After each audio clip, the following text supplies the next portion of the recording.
Hello everyone, कैसे हो सब? बढ़िया एकदम। आज की इस वीडियो में हम एक नया चैप्टर स्टार्ट कर रहे हैं विच इज स्पेक्ट्रम। और बिल्कुल डिटेल में मैं तुम्हें बताऊंगा। ये 10 मिनट या 12 मिनट लगेंगे तुम्हें ये सब पढ़ने में, ठीक है? अब तुम्हें सिर्फ एक काम करना है, इस वीडियो को लास्ट तक देखना है और नोट्स बनाते रहना है, क्योंकि नोट्स से ही तुम रिवाइज कर पाओगे। एग्जाम्स आने वाले हैं अब, ठीक है? चलो बिना टाइम वेस्ट करें स्टार्ट करते हैं पढ़ना। हेडिंग डालो स्पेक्ट्रम। स्पेक्ट्रम।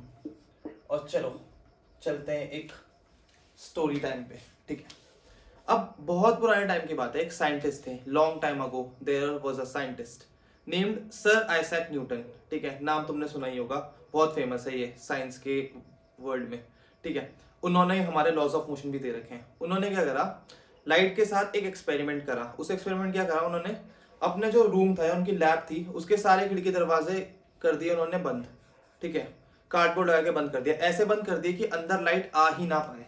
और फिर क्या करा, सामने एक विंडो रही होगी और उस विंडो पे उन्होंने एक छोटा सा छेद कर दिया, पिन होल, ठीक है? अब बहुत छोटा छेद करा उन्होंने, क्यों? क्योंकि उन्हें लाइट की सिर्फ एक रे की जरूरत थी और प्रैक्टिकली एक रे लाना वैसे पॉसिबल नहीं होता। तो उन्होंने क्या करा, जितनी कम से कम लाइट अंदर आए उतना उनके लिए बेटर है, ठीक है?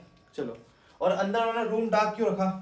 अब अंदर वो बल्ब जला देंगे अगर, तो उन्हें वो लाइट दिखेगी नहीं। देखनी भी तो है लाइट अंदर आने के बाद कि हाँ भाई कहाँ जा रही है। इसलिए उन्होंने रूम डार्क रखा कि उन्हें जो बारीक सी बीम थी लाइट की वो विजिबल हो जाए। चलो, तो ये उनकी विंडो विंडो है ना, ये बाहर सनलाइट।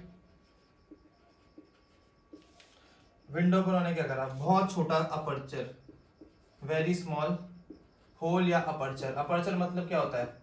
ओपनिंग। देखो इंग्लिश की वोकैबुलरी बढ़ाओ अपनी। छोटी सी ओपनिंग को ही हम क्या बोलते हैं? अपर्चर, ठीक है? चलो, अब यहां से लाइट अंदर आई। अब जब लाइट अंदर आई तो उन्होंने क्या करा, लाइट को एक प्रिज्म से टकराया, ठीक है? और जब लाइट प्रिज्म से टकराई तो उन्होंने क्या ऑब्जर्व करा कि लाइट ना बहुत सारे कलर्स में टूट गई, आगे स्प्लिट हो गई। नीचे से लेके ऊपर तक कॉन्टिन्यूसली बहुत सारे कलर थे, बहुत सारे मैनी कलर्स। वॉयलेट से लेके रेड तक ऊपर, मतलब मोस्ट प्रोमिनेंट जो कलर थे वो violet, indigo, blue, green, yellow, orange, red ऐसे थे। बट थे उसमें सारे colour, infinite number of colours. तो लाइट स्प्लिट हुई कैसे? देखो, ऐसे, फिर ऐसे, फिर ऐसे, फिर ऐसे, फिर ऐसे, फिर ऐसे, फिर ऐसे, ठीक है? कलर्स क्या क्या थे? Violet, indigo, blue, green, yellow, orange, red. तो ये क्या है? Violet, indigo, blue, green, yellow, orange, red. Violet मिट गया यार मेरा, वॉयलेट। चलो, अब ये कलर उन्होंने देखने के लिए क्या करा, यहाँ पे एक स्क्रीन लगाई, व्हाइट स्क्रीन, व्हाइट स्क्रीन। अब ये फोन वाली स्क्रीन नहीं, एक पेपर लगा दिया, कपड़ा रख दिया व्हाइट कलर का, कुछ भी ऐसा रख दिया। अब जो कलर्स दिखे उन्हें नीचे से लेके ऊपर तक, अलग अलग कलर्स, बहुत सारे इन्फिनिट कलर्स, इसी को उन्होंने क्या नाम दिया? स्पेक्ट्रम। ये जो कलर्स हैं इसी को उन्होंने नाम दिया स्पेक्ट्रम। स्पेक्ट्रम मतलब क्या होता है? वैरायटी। बहुत सारी लाइट की वैरायटी है ना, या वॉयलेट से लेकर रेड तक, जो बेसिकली मोस्ट प्रोमिनेंटली दिख रहे थे हमें। चलो, ये तो हो गया हमारा स्पेक्ट्रम। और अब जो ये पूरा फिनोमेना हुआ, लाइट का अंदर आना, प्रिज्म से टकराना और बहुत सारे कलर्स में स्प्लिट हो जाना, इसको हम बोलते हैं डिस्पर्जन। डिस्पर्जन। चलो, अब देखो, जिस टाइम ये एक्सपेरिमेंट हुआ उससे बहुत टाइम पहले रिफ्रैक्शन के बारे में पता चल गया था। उन्होंने जब प्रिज्म तक पहुंच गए, वो प्रिज्म उन्हें पता चल गया क्या होता है, तो उन्हें ये तो पता ही होगा कि रिफ्रैक्टिव इंडेक्स क्या होती है। रिफ्रैक्टिव इंडेक्स कलर के साथ वेरी कैसे करती है, वेवलेंथ के साथ वेरी कैसे करती है। वो तो न्यूटन थे ना, जगत गुरु ऑफ साइंस, है ना? तो उन्हें ये तो पता था कि रिफ्रैक्टिव इंडेक्स क्या होती है, कैसे वेरी करती है। और उस टाइम पे रिफ्रैक्टिव इंडेक्स को रिफ्रैंगेबिलिटी बोलते थे। तो देखो, रिफ्रैक्टिव इंडेक्स हमारे कलर के साथ कैसे वेरी करती है उन्हें पता था। तुम्हें पता है क्या? पता ना पता हो तो मैं बता देता हूं। देखो, वॉयलेट से लेके जब हम रेड तक जाते हैं तो हमारा जो वेवलेंथ है वो बढ़ता है, लैम्डा इंक्रीज होता है यहां से यहां जाने में, ठीक है? वॉयलेट का कितना होता है हमारा? 4000 से लेके 4460 एंगस्ट्रॉम अप्रॉक्स। और रेड का कितना होता है? 6200 से लेके 8000 आर्मस्ट्रॉन्ग अप्रॉक्स। अब आर्मस्ट्रॉन्ग कितना होता है, 1 आर्मस्ट्रॉन्ग इक्वल टू 10⁻⁻10 मीटर। ठीक है, चलो अब जब इधर से इधर हम जा रहे हैं तो हमारा वेवलेंथ इंक्रीज हो रहा है। ठीक है, अब जब वेवलेंथ इंक्रीज होता है तो हमारी जो रिफ्रैक्टिव इंडेक्स वो कम होती है। क्यों? क्योंकि वेवलेंथ और refractive index are inversely proportional. तो जब एक बढ़ेगा दूसरा कम होगा, और जब दूसरा बढ़ेगा तो पहला वाला कम होगा। ठीक है, चलो इधर से इधर जाने में हमारा वेवलेंथ बढ़ रहा है तो इधर से इधर जाने में हमारा रिफ्रैक्टिव इंडेक्स कम होगा। इसका मतलब क्या है, वॉयलेट का सबसे ज्यादा रिफ्रैक्टिव इंडेक्स होगा और रेड का सबसे कम रिफ्रैक्टिव इंडेक्स होगा, और बीच वाले जो होंगे वो लगे होंगे हमारे डिसेंडिंग ऑर्डर में। ठीक है, चलो ये तो अब बात होगी रिफ्रैक्टिव इंडेक्स की कि कैसे वेरी करेगा। रिफ्रैक्टिव इंडेक्स बताता क्या हमें, ये बताता है कि लाइट कितना बेंड करेगी रिफ्रैक्शन होने के बाद। ठीक है, अब सबसे ज्यादा बेंड कौन सी करेगी, वॉयलेट। सबसे कम कौन सी करेगी, रेड। क्यों? क्योंकि वॉयलेट का रिफ्रैक्टिव इंडेक्स सबसे ज्यादा। देखो लैम्डा सबसे कम 4000, तो रिफ्रैक्टिव इंडेक्स सबसे ज्यादा, और रेड का लैम्डा सबसे ज्यादा 6200 से लेकर 8000 तक, सो रिफ्रैक्टिव इंडेक्स सबसे कम। तो वॉयलेट सबसे ज्यादा स्प्लिट करेगी, रिफ्रैक्ट करेगी, रेड सबसे कम रिफ्रैक्ट करेगी। क्या यहाँ ऐसे ही हो रहा है? देखो रेड सबसे कम हो रही है, लाइट किधर जा रही थी, अभी लाइट कुछ ऐसे निकल रही थी हमारी।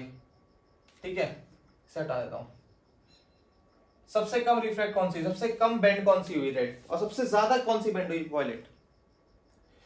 ठीक है, तो ये बात तो हो गई रिफ्रैक्टिव इंडेक्स की। अब जो हमारी डिस्पर्जन हुई होगी या जो हमारी स्प्लिटिंग हुई होगी वो क्या यहाँ पे आके हुई होगी? ऑब्वियसली नॉट, वो यहीं पे शुरू हो गई होगी ना। जैसे ही लाइट टकराई ग्लास के सरफेस से, रिफ्रैक्शन तो तभी चालू हो गया। ये वाला जो पूरा फिनोमेना है लाइट के साथ साथ अपना रिफ्रैक्टिव इंडेक्स चेंज करने का, वो तो यही क्या बोलते हैं, स्टार्ट हो गया ना। तो देखो लाइट ऊपर जा रही थी, ऐसे बेंड हो जाएगी, ऐसे बेंड हो जाएगी, ऐसे बेंड हो जाएगी, ऐसे बेंड हो जाएगी, ऐसे बेंड हो जाएगी, ऐसे बेंड हो जाएगी, ऐसे स्प्लिट हो जाएगी अलग अलग कलर्स में। ठीक है, और यही हमारा क्या है, डिस्पर्जन। और जो आगे कलर्स दिखे बहुत सारे, दैट इज आर स्पेक्ट्रम। बस आज की वीडियो के लिए इतना ही है जो तुम्हारे सिलेबस में मेन पार्ट है। और एक और मैं तुम्हें एडिशनल चीज बता देता हूं कि ये जो एक्सपेरिमेंट था वो एक्चुअल में हुआ क्यों। देखो पुराने जमाने के लोग क्या सोचते थे कि जो ये आगे कलर्स दिख रहे हैं ना, जो कलर्स दिख रहे हैं वो इसलिए दिख रहे हैं क्योंकि जब लाइट ग्लास से रिफ्रैक्ट होके आ रही है प्रिज्म से, तो प्रिज्म उसमें कलर ऐड कर दे रहा है। बेवकूफ थे वो। न्यूटन ने क्या बोला, न्यूटन सर ने ये बोला कि नहीं, लाइट जो है sunlight, that is a white light. White light क्या होती है, जिसमें बहुत सारे कलर्स, मतलब सारे कलर्स स्पेक्ट्रम के, एक भी कलर अगर मिसिंग है तो वो व्हाइट लाइट नहीं है।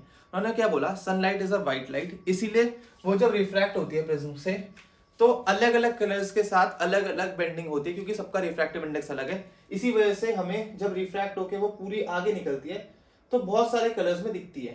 ठीक है, अब सब लोग बोल रहे थे नहीं नहीं नहीं नहीं नहीं, कलर तो भाई ये है ना ग्लास, उसमें खुद कलर नहीं है लेकिन वो लाइट में कलर डाल देगा।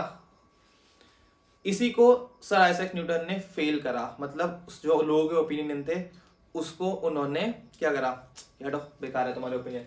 अब तुम सोचोगे यार इससे तो क्या ही ओपिनियन वो हो रहा है, ये तो सिर्फ एक थ्योरी है, प्रैक्टिकल तो उन्हें प्रैक्टिकल तो बताओ। उन्होंने क्या करा, उन्होंने एक और प्रिज्म लिया, इसके आगे रखा, और ये जो अलग अलग लाइट निकल रही थी ना, जब वो उस प्रिज्म से टकराई तो लाइट दोबारा कंबाइन होके सनलाइट जैसी बन गई, व्हाइट लाइट बन गई। क्योंकि लाइट हमारा क्या रिवर्सिबिलिटी फॉलो करती है। अगर लाइट देखो, रिवर्सिबिलिटी प्रिंसिपल भी उस टाइम तक आ गया था। अगर लाइट रिफ्रैक्ट होने के बाद स्प्लिट होके रिफ्रैक्शन के बाद अगर अलग अलग अपने रंग दिखा रही है, तो जब यहां से मैं वापस लाइट को भेजूंगा तो वो कंबाइन होकर व्हाइट लाइट बन जाएगी।